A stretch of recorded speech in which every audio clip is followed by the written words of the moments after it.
વાગરા ખાતે કપડાની દુકાનમાં આગ લાગી. દુકાનમાં રહેલ કપડા, સિલાઈ મશીન સહિતનો માલ સામાન બળીને ખાખ થયો. તાલુકા મથક વાગરા ખાતે ફાયર સ્ટેશન ન હોવાથી આજે ફરી આગની ઘટનાએ લોકોને હંફાવ્યા હતા. સવારના સમયે વાગરા ડેપો વિસ્તારમાં આવેલી કપડાની દુકાનમાં કોઈક અગમ્ય કારણોસર આગ લાગી હતી. જોતજોતામાં આગે વિકરાળ સ્વરૂપ ધારણ કરતા દુકાન ભડકે બળી હતી. આગને પગલે આસપાસના દુકાનદારોમાં પણ ભાગદોડ મચી ગઈ હતી. ઘટનાની જાણ થતાં આસપાસના દુકાનદારો બનાવવાળી જગ્યાએ દોડી જઈ વિલાયત જીઆઈડીસીમાં આવેલી એક કંપનીને આગ વિશે જાણ કરાતા ફાયર બંબા તાબડતોડ બનાવવાળા સ્થળે પહોંચી જઈ આગ ઉપર કાબુ મેળવ્યો. જોકે સદર ઘટનામાં દુકાનમાં રહેલ કપડાં, સિલાઈ મશીન સહિતનો સામાન આગની ચપેટમાં આવી જતા લાખોનું નુકસાન થવા પામ્યું હતું.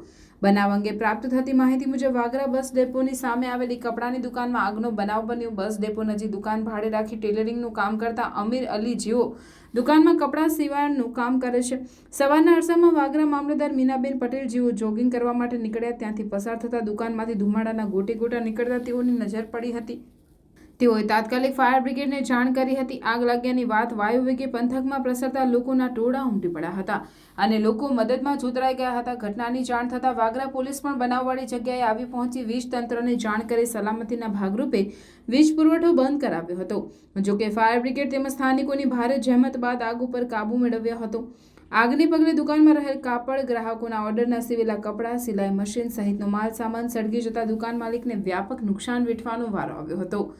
ઉલ્લેખનીય છે કે ઔદ્યોગિક હબ ગણાતા વાગરા તાલુકામાં ફાયર સ્ટેશનની સુવિધા ન હોવાને કારણે ભૂતકાળમાં પણ અનેકો આગની ઘટનામાં લોકોને મુશ્કેલીનો સામનો કરવો પડ્યો હતો. જ્યારે પણ વાગરા અથવા આસપાસના કોઈ ગામમાં આગની ઘટના બને છે ત્યારે વિલાયત સાયખા જીઆઈડીસી અથવા ગેલ કંપનીમાંથી ફાયર બ્રિગેડને બોલાવવાની નોબત આવે છે અને ખરાબ રસ્તાઓના કારણે ફાયર ટેન્ડર સમય ઉપર બનાવવાળી જગ્યાએ પહોંચી શકતું નથી, જેને કારણે વ્યાપક નુકસાની વેઠવાનો વારો આવતો હોય છે. ત્યારે તાલુકા મથક વાગરા ખાતે ફાયર સ્ટેશનની સુવિધા ઊભી કરવામાં આવે જેથી આગની ઘટનાઓ વેળાએ કોઈ મોટી હોનારત થતી અટકાવી શકાય તેવી સ્થાનિકો માંગ કરી રહ્યા છે.